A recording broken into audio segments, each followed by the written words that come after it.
Now we'll do a story. Madam Rides the Bus. The story is written by Vali Kannan, an author from southern India. The story has Tamil origin. In this sensitive story, there is a girl who's 8 years old and who goes for her first bus ride outside her village to discover the world outside.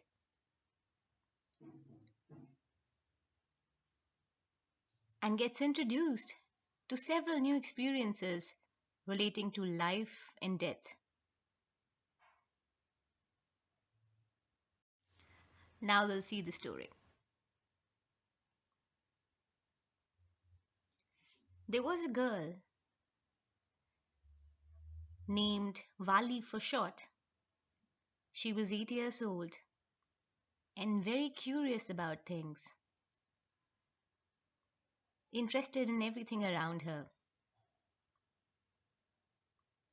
Her favorite pastime, the thing she enjoyed the most, was standing in the front doorway of her house, watching what was happening in the street outside, watching people pass by, buses, trees, everything. There were no playmates of her own age on her street. And this was about all she had to do. But for Wali, standing at the front door was every bit as enjoyable as any other games other children play.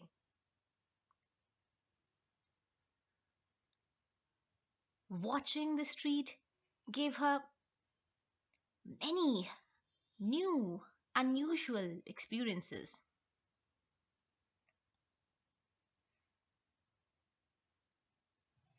The most fascinating thing of all was the bus that traveled between her village and the nearest town. It passed through her street every hour, once going to the town and once coming back. The sight of the bus, filled each time with a new set of passengers, was a source of unending joy for Wali. Day after day, she watched the bus, and gradually, a tiny wish crept into her head and grew there. She wanted to ride on that bus, even just once. This wish became stronger and stronger until it was an overwhelming desire.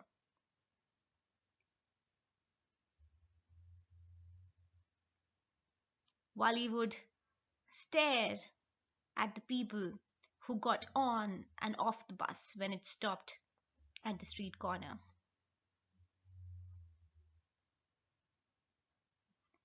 She would think about it in her dreams and hopes and her longings. If one of her friends happened to ride the bus and try to describe the sights, she would feel too jealous to listen and would shout in English, "Proud, proud." Neither she nor her friends really understood the meaning of the word, but they used it often as a slang expression of disapproval. Over many days and months, Vali listened carefully to the conversations between her neighbors and people who regularly used the bus. She also asked a few discreet questions here and there. This way, she picked up various small details about the bus. The town was 6 miles away from her village. The fare was 30 paise one way.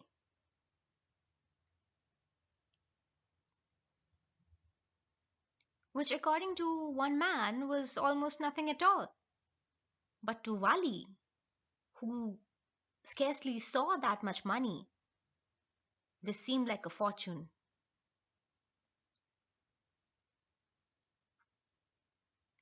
The trip to the town took 45 minutes.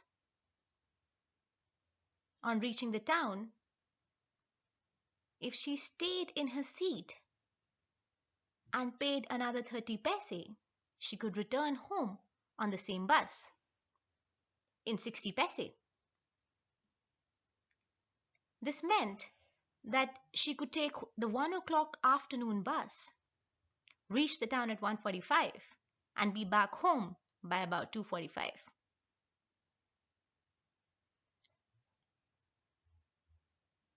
On and on went her thoughts as she planned and calculated and recalculated, planned and replanned. Well, one fine spring day, the afternoon bus was just on the point of leaving the village, and Wali decided to take that bus. Stop the bus! Stop the bus! And a tiny hand was raised commandingly. The bus slowed down, and the conductor said, "Hurry then! Tell whoever it is to come quickly." "It's me!" shouted Wali. "I am the one who has to get on." By now the bus had come to a stop, and the conductor said, "Oh, really? You don't say so." "Yes, I simply have to go to the town," said Wali, still standing outside the bus. "And here is my money." She showed him some coins. "Okay, okay, but first you must get on the bus," said the conductor, and he stretched out a hand to help her up. "Never mind," she said. "I can get on by myself. You don't have to help me." The conductor was a jolly sort of a fellow. "Oh, please, don't be angry with me, my fine madam," he said. "Here, have a seat right up there in the front. Everybody, move aside, please. Make way for madam."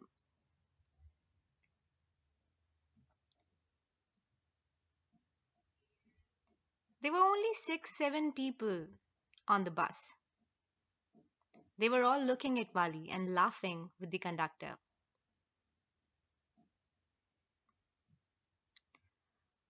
Wali was overcome with shyness.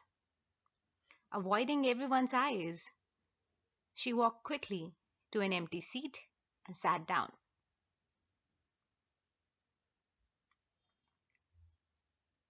"May we start now, madam?" the conductor asked, smiling.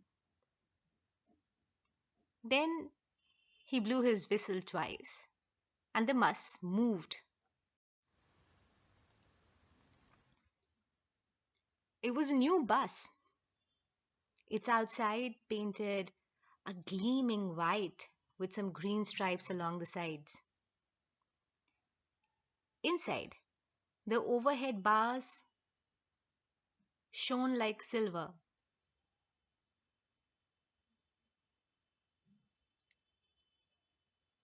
Directly in front of Wali, above the windshield, there was a beautiful clock.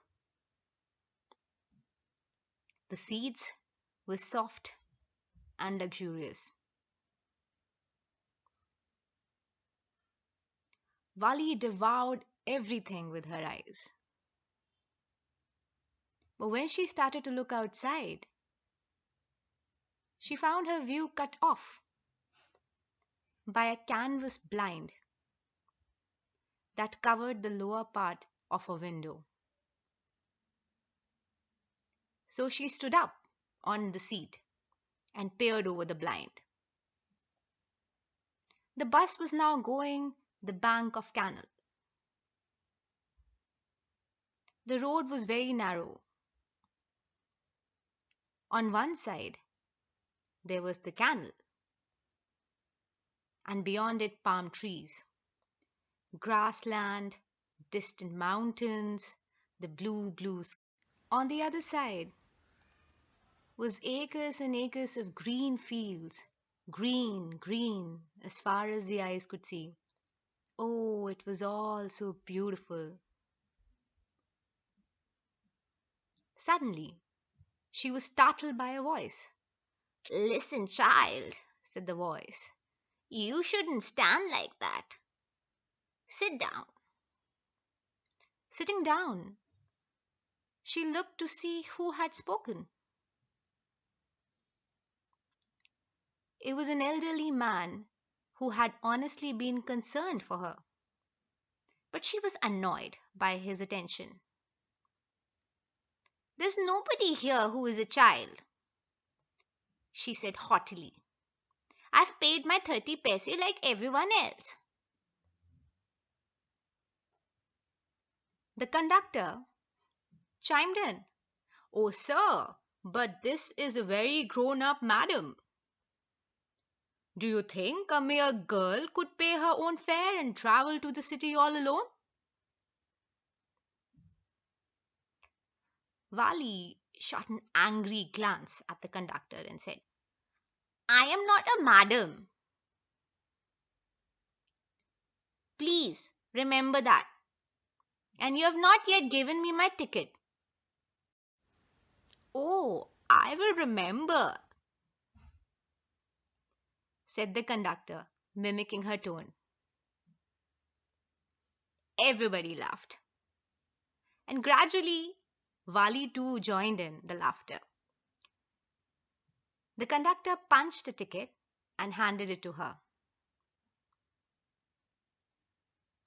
"Just sit back and make yourself comfortable. Why should you stand when you've paid for a seat?" "Because I want to," she answered, standing up again. "But if you stand on the seat, you may fall and hurt yourself when the bus takes a sharp turn or hits a bump. That's why we want you to sit down, child." "I'm not a child, I tell you," she said irritably. "I am 8 years old." "Of course! How stupid of me! 8 years, my!"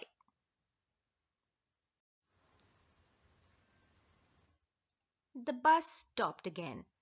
Some new passengers got on, and the conductor got busy for a time. Afraid of losing her seat, Vali finally sat down.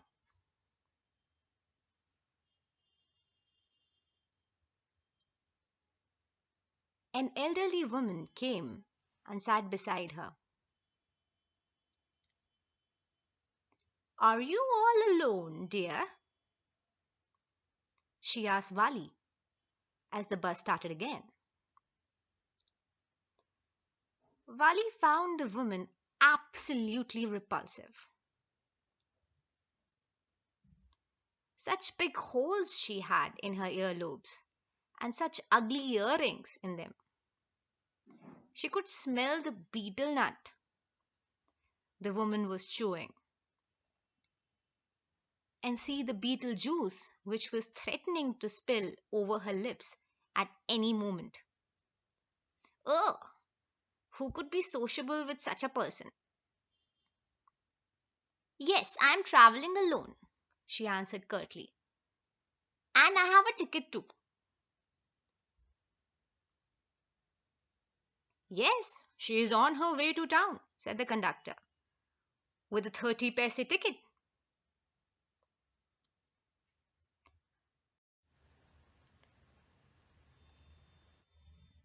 Oh, why don't you mind your own business? Said Vali. But she laughed all the same, and the conductor laughed too. But the old woman went on with her drivel. Is it proper for such a young person to travel alone? Do you know where exactly you're going in town? What's the street? What's the house number? Vali turned to reply. This was none of the old woman's business where she was going and why she was traveling alone. So Vali said, You needn't bother about me. I can take care of myself. Turning her face towards the window and staring out. This was her first journey, and what careful, painstaking, elaborate plans she had to make for it. She had thriftily saved whatever coins came her way. 5 paisa, 10 paisa. She had resisted every temptation to buy peppermints, toys, balloons, everything. And finally, she had saved a total of 60 paise. How difficult it had been, particularly the day at the village fair when she had to let go of her strong desire to ride the merry-go-round, even though she had the money. It had all been hard. After she had enough money saved, her next problem was how to slip out of the house without her mother's knowledge. But she managed this without much difficulty. Every day after lunch, her mother would nap from about 1 to 4 or so.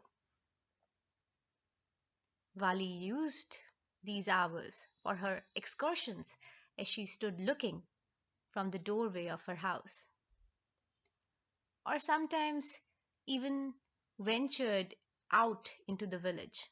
Today, these same hours could be used for her first excursion outside the village. As the bus kept on going, trees came running toward them, but it felt like they stopped as the bus reached them and simply stood there and then rushed away in the other direction.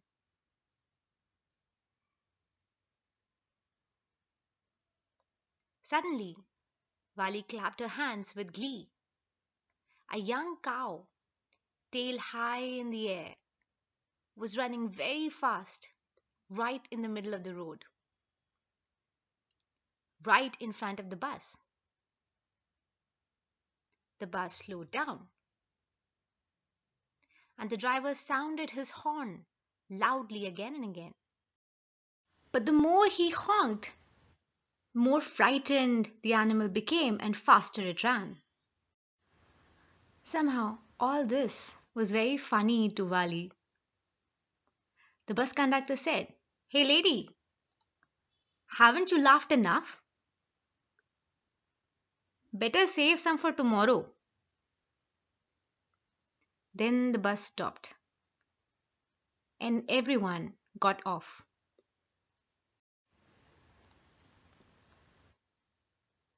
Hey lady, aren't you ready to get off? Said the conductor. This is as far as your 30 paisa takes you. No, Vali said. I'm going back on this bus. She took another 30 paisa from her pocket and handed the coins to the conductor.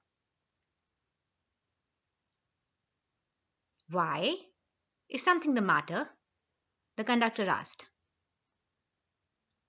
No, nothing's the matter.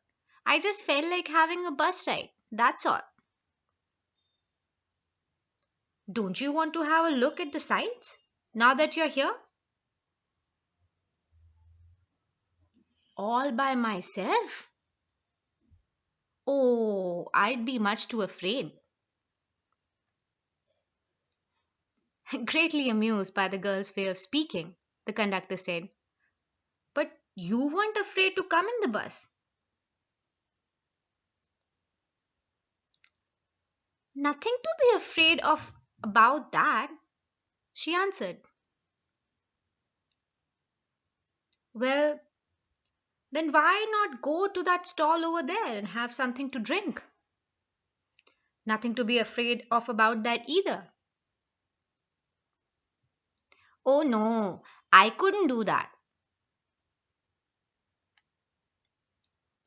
"Well, then let me bring you a cold drink." "No, no, no, I don't have enough money. Just give me my ticket, that's all."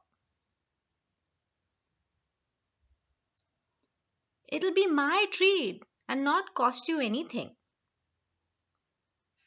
"No, no, no," she said firmly. "Please, no." The conductor shrugged. They waited until it was time for the bus to begin the return journey. Again, there weren't many passengers.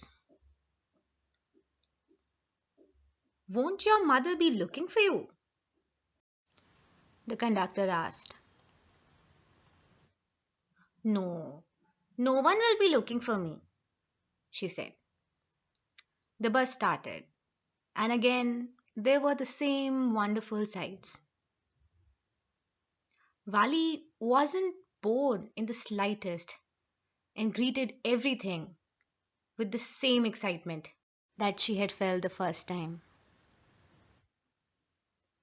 But suddenly she saw a young cow lying dead by the roadside, just where it had been struck by a fast moving vehicle.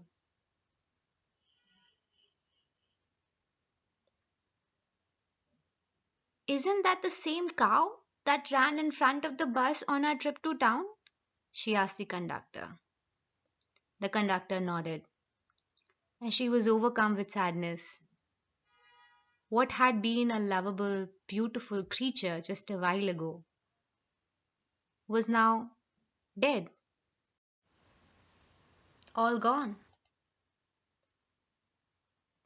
Looked so horrible, so frightening as it lay there, legs spread eagle, a fixed stare in the lifeless eyes, blood all over. The bus moved on. The memory of the dead cow haunted her, dampening her enthusiasm. She no longer wanted to look out the window. She sat, glued to her seat, until the bus reached her village at 3:40. She stood up and stretched herself. Then she turned to the conductor and said, "Well, sir, I hope to see you again." "Okay, madam," he answered her, smiling. "Whenever you feel like a bus ride, come and join us. And don't forget to bring your fare." She laughed and jumped down from the bus. Then away she went, reached home. When she entered her house, she found her mother awake and talking to one of her aunts, one from the neighborhood. This aunt was real chatterbox, never closing her mouth once she started talking. Her aunt asked, "And where have you been?" She spoke very casually as Vali came in. So Vali just smiled, thinking the reply was not expected, and her mother and aunt went on with their conversation. Yes, you're right, her mother said. So many things in our midst and in the world outside. How can we possibly know everything?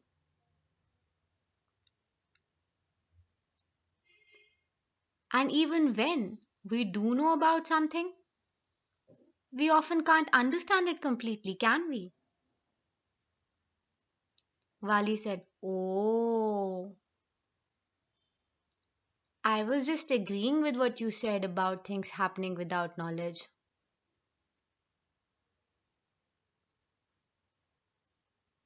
Both the mother and the aunt became surprised. Just a chit of a girl she is.